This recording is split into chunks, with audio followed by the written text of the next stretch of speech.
Alabama is going on the road to face LSU. Night game in Death Valley. Alabama is 11th in the country. LSU is 15th in the country. And yet, here's Alabama on the road, favored by 2.5 over Brian Kelly's squad, the home team in LSU.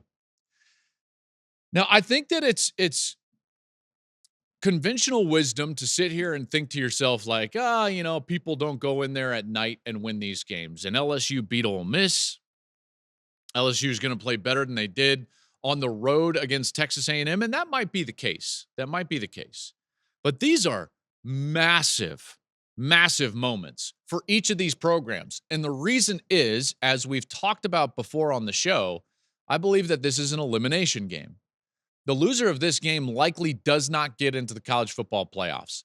I do not see a 3-loss team going to the playoffs. If you play this thing out and you create scenarios about what's the record that we can project for teams like Miami and Texas and Penn State and Indiana and BYU and maybe SMU and Notre Dame and all these different programs, there's not a path for a 9-3 SEC team. There really isn't.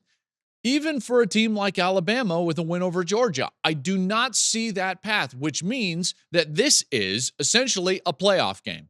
And I think both teams need to play like that. Huge for Kalen DeBoer, huge for Brian Kelly. These guys need this. They need this badly.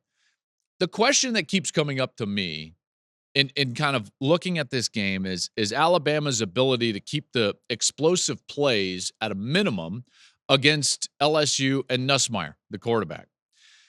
Remember, the last time we saw Bama's defense, they were pitching a shutout against Missouri, and that was a banged-up Missouri team at the time. Now, you know what I feel about Missouri. I don't have to continue to hammer away at Missouri, but that was not a team that was going to threaten Alabama, and they didn't. LSU can offensively, and this defense is going to have to play well. It's going to have to play really well. When I look up and I look at Nussmeier, I think about the fact that he has turned the football over too much recently. In the last 4 games, he's thrown 7 interceptions. All right, including that huge one against A&M that changed the complexion of that game.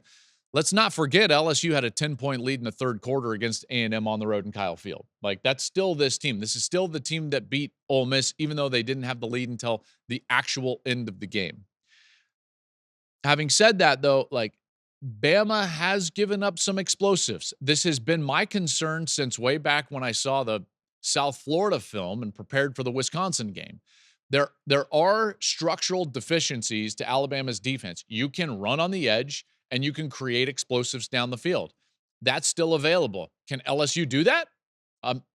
Remains to be seen. I think what's more important is the fact that Nussmeier needs to take care of the football. We know that. Texas A&M's defense did a really nice job shutting LSU's run game down, and they made them really one-dimensional. That's what Alabama's going to have to do to LSU. Nussmeier's thrown it 50 times in 2 of their last 3 games. Again, that would favor, in my mind, an Alabama team. And then you move to the opposite side, and you think to yourself, like, can LSU really stop Jalen Milroe running the football? If past performance is indicative of future performance, then I can unequivocally say, no, they're not going to stop Jalen Milroe. Why do I say that? Well, they didn't stop Lenora Sellers of South Carolina. He ran for 88 yards and 2 touchdowns, and he only played in the first half of that game. And A&M, Marcel Reed, he ran for 62 yards and 3 touchdowns, and he only played in the second half of that game. So here are these 2 mobile quarterbacks that went out there and only with a half put up some big numbers against this defense for LSU. And you expect me to think that LSU is going to go out there and stop what I would deem to be the best running quarterback in the country, the most explosive running quarterback in the country, and a guy that we expect is going to play all 4 quarters? I just don't see that, guys. I don't see that. I get it. Like, the environment will be great, and LSU at home, and it's Baton Rouge, and it's Death Valley at night. But Death Valley at night cannot overcome deficiencies when you do not stop the opposing team's quarterback, in particular when he's running the football. And by the way, Milroe is not their only weapon running the ball. See, this is what's so difficult about Alabama is that they're really dynamic running the football even outside of their quarterback. You got Justice Haynes, Jam Miller, Richard Young.